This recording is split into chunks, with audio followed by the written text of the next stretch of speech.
მოგესალმებით მეგობრებო, ცოტა ხნის წინ ცნობილი გახდა, რომ 2026 წლის 25 სექტემბერს, ანუ Doomsday-ის ფილმამდე დაახლოებით 3 თვით ადრე მსოფლიოს კინოთეატრებში კიდევ ერთხელ გავა შურის მაძიებლები Endgame. ამასთან ერთად გავრცელდა ინფორმაცია, რომ ფილმს ექნება კრედიტ სცენა, რომელიც პირდაპირ კავშირში იქნება Doomsday-ის ფილმთან. როგორც გახსოვთ, Endgame იყო Marvel-ის ერთადერთი პროექტი, რომელსაც არ ჰქონია კრედიტ სცენა თავის დროზე, ანუ 6 წლის წინ როცა გამოვიდა. მაგრამ ამაზე საინტერესო მაინც ის ფაქტია, თუ რატომ გადაწყვიტა Marvel-მა 7 წლის მერე ხელახლა გამოუშვას კინოთეატრებში Endgame-ის ფილმი. როგორც ვიცით, Marvel-ის სტუდია ესე შემთხვევით და უნებლიეთ არაფერს წყვეტს და ყოველი მათი ნაბიჯის მიღმა რაღაც კონკრეტული იდეა დევს ხოლმე, რომლის მაყურებლამდე მიტანაც უნდათ. სწორედ ამიტომ გადავწყვიტე ხელახლა მეყურებინა Endgame-ისთვის და უფრო კარგად ჩავხმოვებოდი მასში არსებულ დეტალებს. ასეც მოვიქეცი და ამან გაამართლა კიდეც.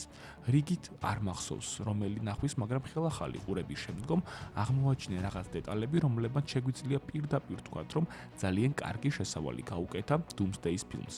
მოდი ძალიან რომ აღარ გავწელოთ შესავალი, კარგად მოკალავდით, მოიწონეთ ვიდეო, გამოიწერეთ არხი და დავიწყოთ. თავიდან აღვნიშნოთ, რომ Marvel-ის განცხადებით Doomsday-ის ფილმი პირდაპირ იქნება დაკავშირებული Endgame-ის ფილმთან. ეს ნიშნავს, რომ ფილმი გაგრძელდება ზუსტად იქიდან, სადაც დასრულდა Endgame, ანუ აი ამ კადრიდან. ეს ფაქტი ორმაგად დიდ საგონებელში გვაგდებს, რადგან Endgame-ის გამოსვლიდან 7 წელი იქნება გასული და ამ დროის განმავლობაში Marvel-მა 10-მდე ფილმი და 9 სატელევიზიო შოუ გამოუშვა.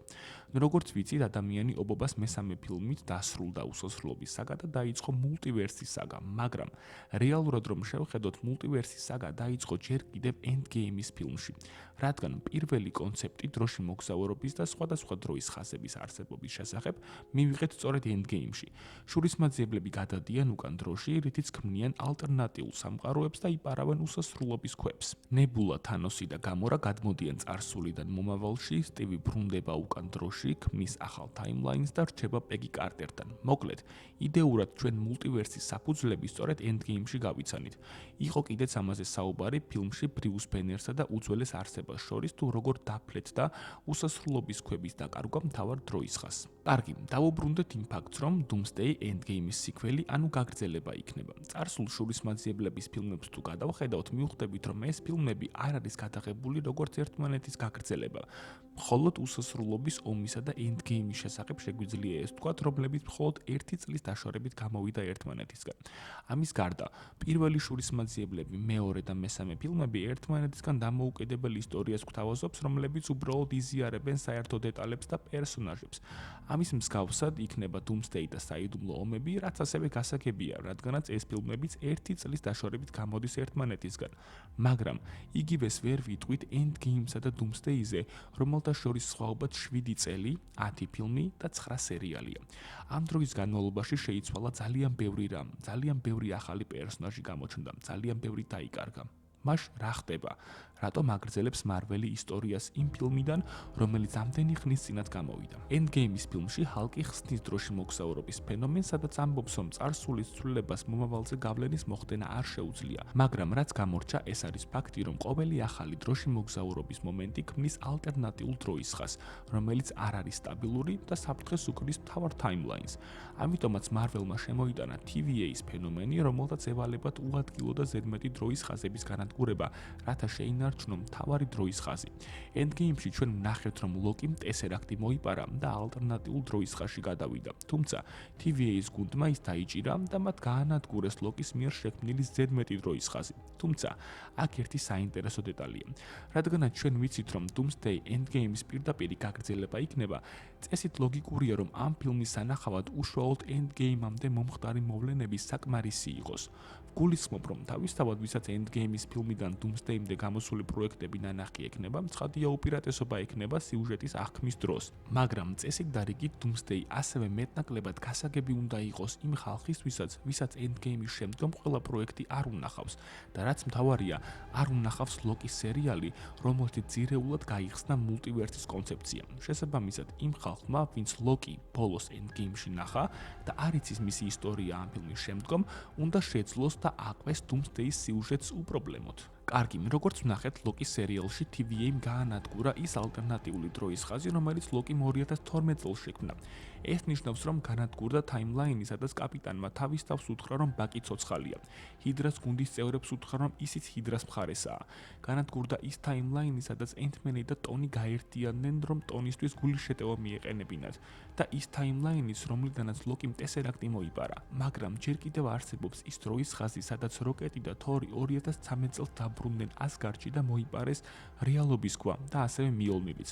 მართალია ფილმის ბოლოს კაპიტანმა ქვები და მიოლნირი თავის ადგილას თავის დროს დააბრუნა, რაც ბრიუს ბენერის თეორიით თავიდან აარიდებდა სამყაროს განადგურებას და თეორიულად რომ მივყვეთ სტივის მოქმედებებს, მან ნამდვილად დააბრუნა ყველა წამოღებული არტეფაქტი თავის ადგილას. მაგრამ 2014 წელს მოხდა ისეთი მოვლენები, რასაც სტივ როჯერსიც კი ვერ უშველის. კერძოდ, 2014 წლის დროის ხაზიდან თანოსი და გამორა, ასევე ნებულაც გადმოვიდნენ მომავალში და დაიხოცნენ. მათ უკან ახლა ვეღარავინ დააბრუნებს. ასევე გამორა დარჩა 2023 წლის დროის ხაზში. თანოსი და ნებულა მართალია ამ რეალობაში აღარ არიან, მაგრამ გამორა კვლავ ცოცხალია და აგრძელებს ცხოვრებას იმ რეალობაში, სადაც არაფერი ესაქმება. ამის შემდგომ დაუბრუნდათ სტივ როჯერსის მისიას, რადგან ის ძალიან მნიშვნელოვანი იქნება დუმსდეის ფილმში.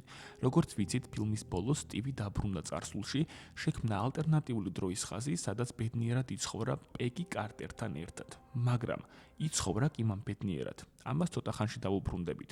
მანამდე კი აღვნიშნოთ, რომ ეს მომენტი რამდენადაც ლამაზი და იდეალურია, როგორც პერსონაჟის არკის დასასრული, იმდენად სახიფათოა მულტივერსის უსაფრთხოებისთვის და ამას ჩვენ დუმსდეის ფილმში აუცილებლად ვნახავთ. მაგრამ თითქმის დარწმუნებული ვარ, რომ ამ სტივ როჯერსმა, რომელიც უკვე მოხუცია და ფარს აძლევს სემ ვილსონს, საბოლოოდ მაინც ვერ მიიღო ის ბედნიერი ცხოვრება, რომელიც უნდოდა და ამ წლების განმავლობაში მრავალი ბრძოლაც გამოიარა. უფრო მეტსაც გეტყვით. მგონია, რომ ამ სტივ როჯერსს უკვე ნაბრძოლი აქვს როგორც დუმსდეის, ასევე საიდუმლო ომების ბრძოლებში. ამასთან მოსდევს სრულიად სიგიჟე ფანების თეორია, რომლის მიხედვითაც ენდგეიმის ბოლო სცენა იქნება როგორც დუმსდეის ფილმის, ასევე დუმსდეის ტრეილერის გამხსნელი კადრი. ამ თეორიის მიხედვით სტივი, რომელმაც ალტერნატიული დროის ხაზი შექმნა, პეგისთან ერთად დატოვებს ამ დროის ხაზს და გადაინაცვლებს დუმსდეის და საიდუმლო ომების მოვლენების პერიოდში, რადგან ის პერსონალურად არის პასუხისმგებელი დროის ხაზის დაზიანებაში და მის ინტერესად წარმოადგენს, რომ ახალი უდიდესი საფრთხის წინაშე იბრძოლოს, რასაც შედეგად მოჰყვება, რომ სემ ვილსონი დუმსდეის ან საიდუმლო ომების მოვლენების პერიოდში უკან გადასცემს ფარს სტივ როჯერსს. ეს შეიძლება ბევრი მიზეზით მოხდეს. სემ ვილსონი დაიჭრას, ან უბრალოდ გაანალიზოს, რომ საკუთარი ძალებით შეუძლებელია დუმსდეისთან დაპირისპირება და დაუბრუნოს ფარი სტივს. როგორც ვიცით, როჯერს დროში მოგზაურობის დროს არ ქონია ფარი, რადგან ის თანოსმა გატეხა, ხოლო ჩემი აზრით ის ფარი, რომელსაც კაპიტანი ენდგეიმის ბოლოს აძლევს სემ ვილსონს, არის ის ფარი, რომელიც თავის დროზე საიდუმლო ომების ან დუმსდეის ფილმის მოვლენების მომენტში სემმა გადასცა სტივს. ენდგეიმში კი ამჯერად სტივმა დაუბრუნა ის ფარი სემს, რომელიც მისგანვე მიიღო. ამის შემდგომ სემ ვილსონი გახდება კაპიტანი ამერიკა და იბრძოლებს დუმსდეის ფილმში და შემდგომ გადასცემს ფარს სტივ როჯერსს. ხო, ვიცი, რომ ცოტა პარადოქსი ვიჩხერს, თითქოს პერსონაჟები დროში არიან გაჭედილები, მაგრამ მაინც მგონია, რომ საინტერესო თეორია. კიდევ ერთი მიზეზი, რის გამოც ჩემი პირადი მოსაზრებით მარველმა გადაწყვიტა, რომ დუმსდეის ფილმი იყოს პირდაპირ სიკველი ენდგეიმის ფილმისა, არის ის, რომ ამ ეტაპზე ენდგეიმი რიგით მეორე, ყველაზე მაღალანაზღაურებადი პროექტია მსოფლიოში. პირველი, როგორც ვიცით, ეს არის ავატარი, ხოლო შურისმაძიებლები ენდგეიმი ყველამ ნახა, აბსოლუტურად ყველამ, რასაც ვერ ვიტყვით მარველის მიერ შემდგომ გამოსულ უამრავ პროექტზე. ამიტომ ვფიქრობ, არ იქნება სწორი გადაწყვეტილება, რომ მარველმა დუმსდეის მოვლენები მიაბას ყველა იმ პროექტის მოვლენებს, რომლებიც გამოვიდა ენდგეიმის შემდგომ 7 წლის განმავლობაში და რომელიც ძალიან ბევრ ადამიანს საერთოდ არ უნახავს. ამიტომაც მგონია, რომ დუმსდეის მარკეტინგი და ძველი პერსონაჟების დაბრუნების იდეა სწორედ ამ მიზეზებიდან გამომდინარეობს. დღეისათვის კი ამით დაგემშვიდობებით, ჩვენ დღე-დღეზე უნდა ვიხილოთ დუმსდეის პირველი ოფიციალური ტრეილერი, რომელიც ავატარის ფილმზე იქნება მიბმული და რომლის განხილვასაც აუცილებლად შემოგთავაზებთ. ჩვენ კი შევხვდებით მომდევნო ვიდეოში სულ მალე დროებით.